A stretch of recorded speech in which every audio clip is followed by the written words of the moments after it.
Stage पर हाजिर हुआ हूँ क्योंकि मैं जान रहा था कि हजारों लोग वहां बैठे मेरा इंतजार कर रहे हैं और मेरा चाय पीना जरूरी नहीं है, लोगों के बीच पहुंचना ज्यादा जरूरी है। बहुत शुक्रिया आपकी मौजूदगी का। 4 मिसरों से अपनी बात की शुरुआत करता हूँ और आपसे दुआएं मांगता हूँ कि जमाने ने दिल दुखाया है, अश्क रुमाल तक चले आए। जमाने ने दिल दुखाया है, अश्क रुमाल तक चले आए। जब कहीं दिल को ना सुकून मिला, हम तो बंगाल तक चले आए, हम तो बंगाल तक चले आए। यूं जमाने ने दिल दुखाया है, अश्क रुमाल तक चले आए। बहुत शुक्रिया। इधर जो दोस्त खड़े हैं मैं उनसे गुजारिश ये कर लूं, आप रिकॉर्ड कर रहे हैं, आप जैसे भी सुन रहे हैं आपका शुक्रिया, लेकिन बोले मत। आप बोलते हैं तो डिस्टर्ब होता है और बाकी जो लोग बैठे हैं उन्हें भी दिक्कत होती है। आप जो खड़े हुए लोग हैं मैं उनको खुसूसी तौर से उनका शुक्रिया अदा करूंगा क्योंकि कुर्सियों पे बैठे हुए लोग आराम से बैठे हैं, आप ठंड में भी खड़े हैं, उसके बाद भी इस प्रोग्राम को जिंदगी दे रहे हैं। तो आपका ज्यादा शुक्रिया, लेकिन उस शुक्रिया को आप मोहब्बत से कबूल करिए, बोलिए मत। बोलेंगे तो दिक्कत होगी। जब मैं दाद के लिए कहूँ तभी आप बोलिए। अब आज बोलने का नंबर मेरा है तो मुझे ही बोलने दीजिए, आप सिर्फ सुनिए। बहुत शुक्रिया आपका। मैं 4 मिसरे और पढ़ता हूँ। आसनसोल मेरा ख्याल है कि 5-6 महीने पहले डिप्टी मेयर साहिबा के प्रोग्राम में आया हुआ था, तबस्सुम अप्पी साहिबा के, और आज फिर हाजिरी हुई।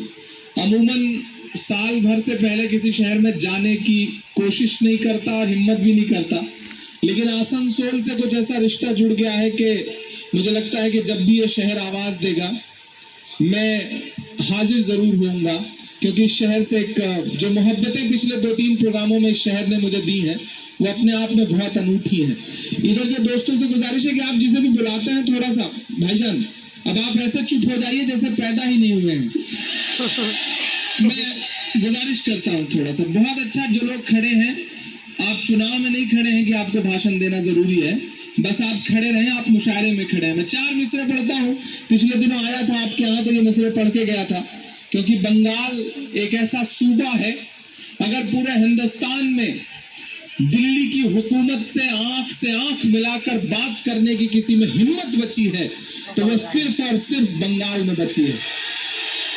मैं इसलिए आपको सलाम करूंगा और आप यकीन करें ये बात मैं सिर्फ आपको खुश करने के लिए नहीं कह रहा हूं।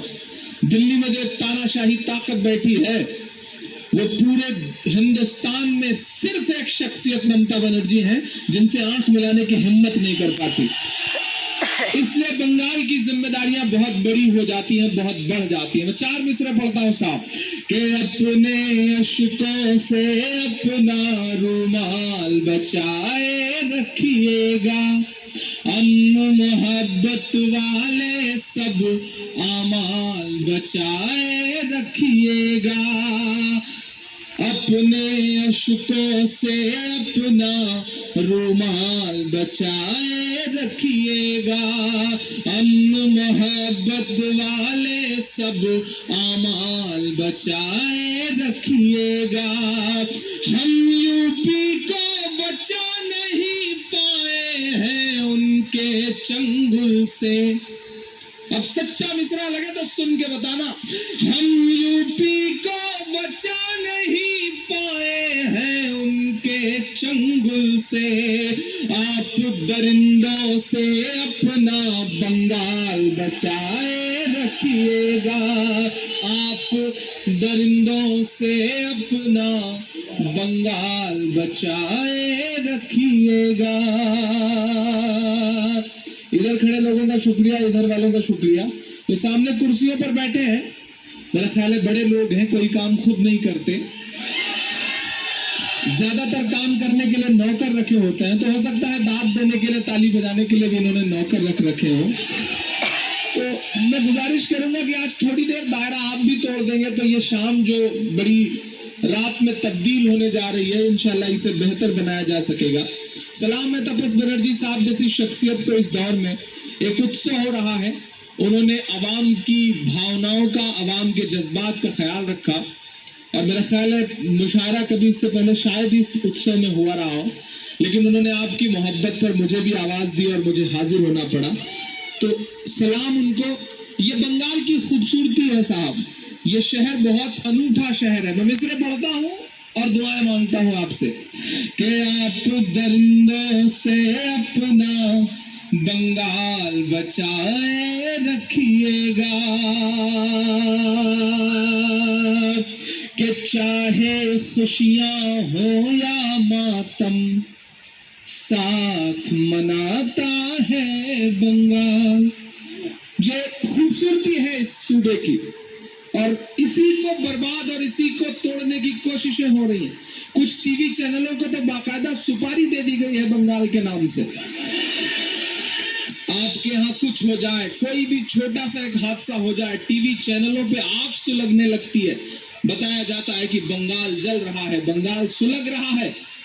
और जब मैं यहाँ अपने चाहने वालों से फोन करके पूछता हूँ कि भाई फला इलाके में क्या सच में ऐसी कोई घटना हुई है, तो यहाँ के लोग बताते हैं कि नहीं, वो बहुत छोटी सी झड़प हुई थी, वो तो खत्म हो गई। तब समझ में आता है कि दरअसल बंगाल आग जो है वो बंगाल में नहीं लगी है, वो जो न्यूज एंकर बैठे हुए हैं उनके नीचे जो कुर्सी है उसमें आग लगी हुई है। वो धुआं जो है वो टीवी स्क्रीन से निकल रहा है। मैं पढ़ता हूँ साहब और आपसे दुआएं मांगता हूँ कि चाहे खुशियां हो या मातम साथ मनाता है बंगाल, चाहे खुशियां हो या मातम साथ मनाता है बंगाल, चाहत वाले सारे मौसम साथ मनाता है बंगाल, नफरत वालों कर देखो अपनी आंखों से, नफरत वालों कर देखो अपनी आंखों से, दुर्गा पूजा और मुहर्रम साथ मनाता है बंगाल, दुर्गा पूजा और मुहर्रम साथ मनाता है बंगाल, चाहे खुशियां हो या मातम साथ मनाता है बंगाल। बहुत शुक्रिया, बहुत मोहब्बतें। ये छोटे छोटे बच्चे इस प्रोग्राम में रात के 9 बज रहे हैं, 9:15 बज रहे हैं, वो भी इस प्रोग्राम में बैठे हुए हैं, कोई रिकॉर्ड कर रहा है। ये जो नई जनरेशन है उसे सलाम करिए साहब। आज के दौर में इतने छोटे छोटे बच्चे टीवी चैनलों की वजह से बड़े हो जा रहे हैं कि अंदाजा लगाना मुश्किल हो गया। जो गिनती हमें आपको 5वीं तक नहीं समझ में आती थी, 5वीं क्लास तक जाते जाते सीख पाते थे, वो 1 से 100 तक की गिनती जो है वो बच्चे आजकल रिमोट से सीख लेते हैं, टीवी चैनल बदलते बदलते।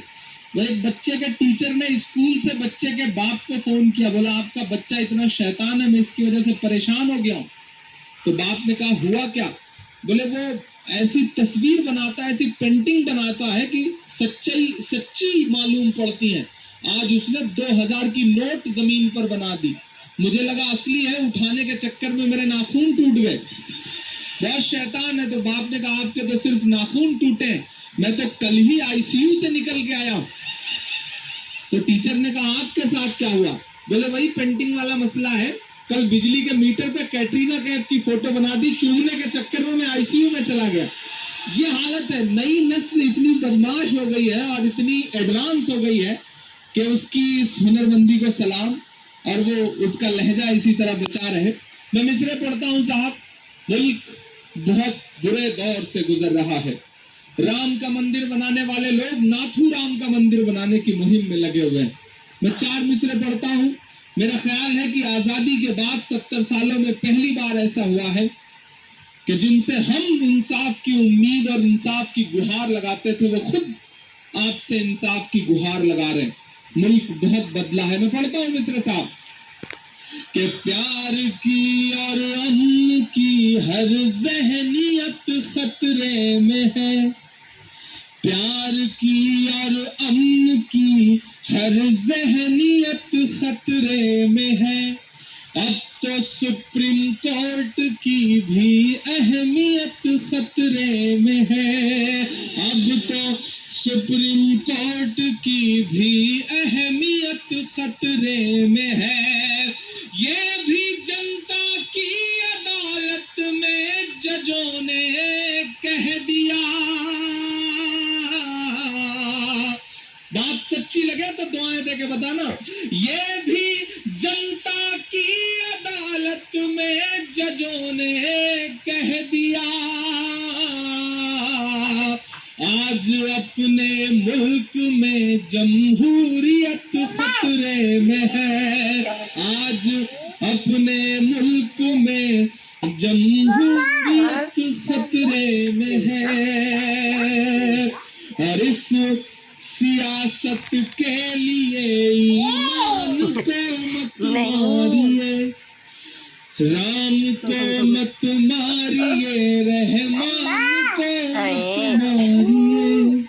इस सियासत के लिए ईमान को मत मारिए, राम को मत मारिए, रहमान को मत मारिए।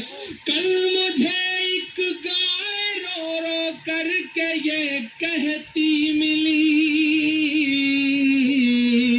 नाम पर मेरे किसी इंसान को मत मारिए, नाम पर मेरे किसी इंसान को मत मारिए, नाम पर मेरे किसी इंसान को मत मारिए। बहुत शुक्रिया, बहुत मोहब्बतें। इसी तरह आप सुनते रहे तो इतनी तालियों में मेरे बाल बच्चे पल जाएंगे जो भी पैदा नहीं हुए हैं, और अगर ऐसे ही मुशारे होते रहे तो होने की कोई संभावना भी नहीं। मैं 4 मिसरे और पढ़ता हूँ, बहुत अच्छा सुन रहे हैं, लेकिन एक गुजारिश मैं पीछे डाइस पर बैठे हुए अपने बड़े बुजुर्गों से कर दूं कि जितनी जिम्मेदारी सामने बैठे हुए लोगों की है दाद देने की, उतना ही आप सबका भी हक बनता है। और ये सामने जो 2-2.5 फीट नीचे बैठे हुए लोग हैं, आप ये मत समझिएगा कि ये आपसे छोटे लोग हैं। अल्हम्दुलिल्लाह सब बड़े ज़हीन हैं। इस दौर में तो जमहूरियत में सब बराबर